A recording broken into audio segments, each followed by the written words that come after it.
gentlemen, welcome to the Biff Tannen Museum, dedicated to Hill Valley's #1 citizen and America's greatest living folk hero, the one and only Biff Tannen.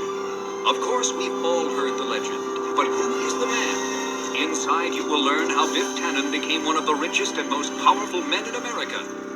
Discover how, in 1979, Biff successfully lobbied to legalize gambling and turned Hill Valley's dilapidated courthouse into a beautiful casino hotel. I just want to say one thing.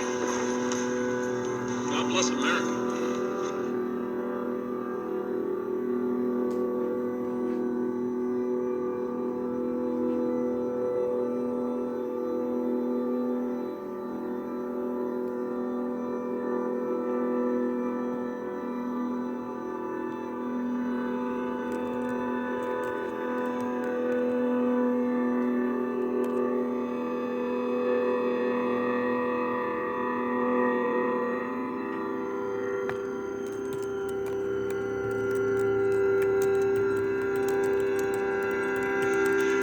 It won't run under its own power. We know we can't pull it. But if we can figure out a way to push it up to 88 miles.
Monica's statement to Gordon in the dream sequence of episode 14 is a more personalized extension of Margaret's statement, the dream of time and space. It simply questions the true nature of our reality. Monica's question to Gordon, in reality, has no answer. It's not meant to be answered. But if we take this question, is the dreamer, and apply it to the show, we can come up with an answer. Now, to help ensure that we come to the correct conclusion, we're going to identify who the dreamer is, but also include what the dream actually is. Hey, and this is the juice. To help us answer such an open-ended question, we're going to ask, was the purpose of the dream that the question was asked in? Now, if we look at the dream, we can conclude that the most substantial part of the dream was the scene in the Philadelphia office with Jeffries warning Gordon and Albert about Cooper. This is exactly where we cut to after Monica asked the question, and this is also what Gordon and Albert comment on after the dream. So we know this is the significant part of the dream sequence. To help further pinpoint the purpose of the dream, we can look at the episode's theme. The theme of the episode was things you need to know to accomplish your purpose. If we looked at everything that happened to Gordon in episode 14, it all revolved around him learning about two Coopers. This is so he can accomplish his purpose of figuring out what happened to Cooper. We first see him talking to Frank, and Frank lets him know that Laura's diary indicates there are two Coopers. We then see the conversation with Diane, where Diane identifies Dougie Jones, which again is going to lead the FBI to Dougie Jones and help Gordon figure out that there are two Coopers. If we go to the dream, we see this pattern is continued. Jeffrey's warning to Gordon and Albert is about Doppelganger Cooper, the second Cooper. So when we ask ourselves the purpose of the dream, we can see through what was emphasized in the dream and also through the theme of the episode that the purpose of the dream was to provide Gordon with further information on two Coopers. We can eliminate the possibility of dreamers to Cooper and Doppelganger.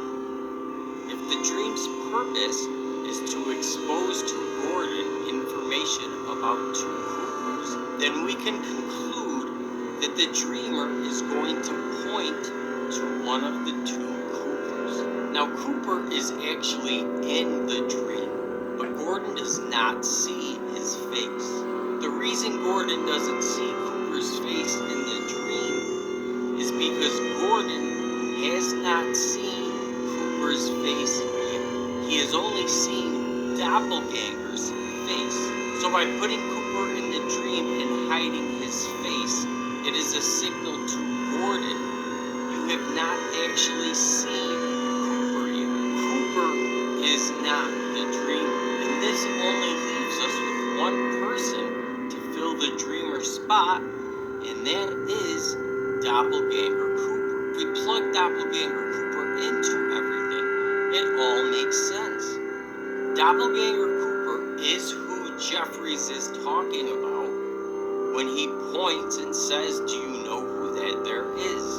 And when it comes to figuring out what did happen to Cooper, this is the piece of information that Gordon is missing, that there is a doppelganger in the formula. So that's identifying the dreamer through the theme of the episode. Gordon needs to know things about the two Coopers. And this dream tells him two things about them. It tells him you haven't seen the real Cooper yet, and you have to be aware of Doppelganger Cooper, which is what Jeffries is trying to tell him. To help assure that we have come to the right conclusion, if Doppelganger Cooper is the dreamer, then what is Doppelganger Cooper's dream? What we know about the dreamer is that the dreamer dreams the dream and then lives inside the dream. In order to identify the dream, we need to go back to this moment in the Black Lodge, because this is when Doppelganger Cooper dreamed his dream. Doppelganger Cooper's dream was to be at this location on October 1st or 2nd to take advantage of the power that this thing has. And he dreamed this dream up this night in the Black Lodge. And then he started living in the dream the minute he took Cooper's place on Earth. And he has been living out that dream ever since. Now, you may say, wait a minute. That was so long ago in the Black Lodge when he actually took Cooper's place. How can we connect that to the current events? In order to connect this night in the Black Lodge to everything that is happening right now, all we need to really do is look at Doppelganger's meetings with Briggs and Diane. We know that those meetings happened very soon after he took Cooper's place on Earth. And we also know that those two meetings have become significant in the current events we are watching. On top of this, we could look at Dougie Jones. we know that Dougie has existed for just about 20 years on Earth. So we can safely assume that yes, what we are seeing Doppelganger go through is a long-term plan, something that he planned back here in the Black Lodge. When we look at all the things we have seen throughout the past 14 episodes, the vast majority of things are a result of Doppelganger Cooper's actions or the event that Doppelganger Cooper is planning on taking advantage of. Everything we see happen with Cooper is a direct result of Doppelganger taking his place on Earth, including Cooper being mistaken for Dougie and living out the consequences of Dougie's choices. Doppelganger manufactured Dougie to ultimately eliminate Cooper.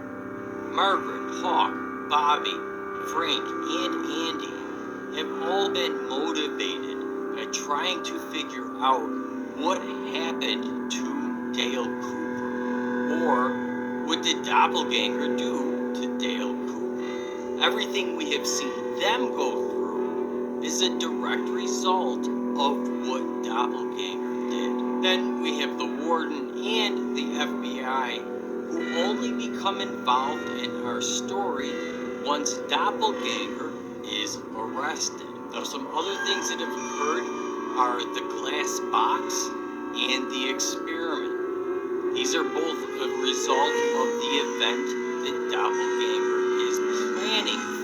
We also see Ruth Davenport, Bill Hastings, the entire police department in Buckhorn are all become involved in the story because of these coordinates that lead to the event that Doppelganger is planning for. Beverly and James all hear a strange noise in Twin Peaks. This strange noise is a higher density leaking into our density as we get closer to this event that is going to take place. So all of these things are a result of the event that Doppelganger is planning for. What we have left is this list here. It's mostly of people. If we add up the screen time that all these things take, it is actually a very small amount of screen time. And there's good reason to believe a lot of the things here will tie into the event that is going to occur. And so we can see without a doubt that Season 3 is a story about Doppelganger. It's the story of Doppelganger's plan and what he has done to execute his plan. And the final result is going to be whether or not Doppelganger succeeds with his plan. I hope you enjoyed the video. If you did, don't be afraid to go ahead and give it a like. If you know anybody else who watches Twin Peaks and is wondering who the Dreamer is, go ahead and share the video with them. And if you want to be alerted every time I upload a video, go ahead, subscribe, ding the bell, and you will be notified every time I upload a video. Thanks so much for watching, and have a great day.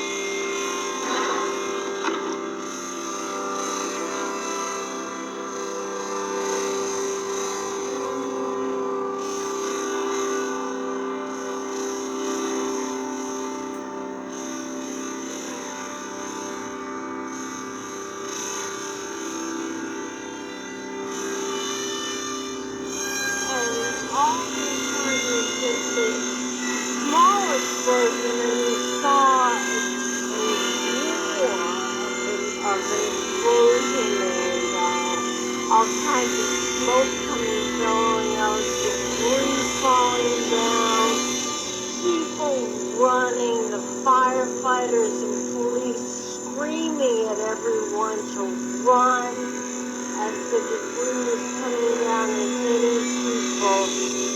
Good morning again, Pat. I am actually just across from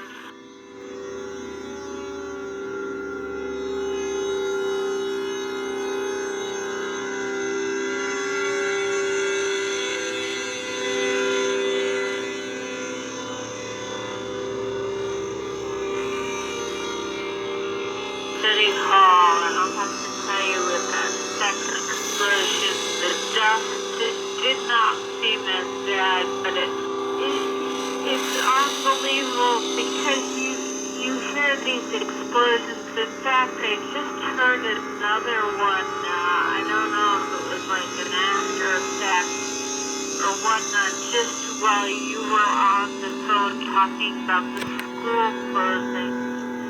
And it wasn't as big, obviously, as the other ones, but it still sent a tremor all the way over here, and obviously on the other side of the World Trade Center, on the other side of the city. And it's just unbelievable. And then you see I'm hearing another explosion, just so you know. I'm hearing another rumble. It's not as bad as the other ones were, but I don't know if you have pictures. We have a picture and we don't see anything beyond the enormous billows of smoke that have been there, but no additional bursts from our vantage point. Okay, didn't mean to interrupt, Sharon. What you can feel when these tremors come is that it literally comes up under your feet. That's what it feels like. That's the best way I know to describe it.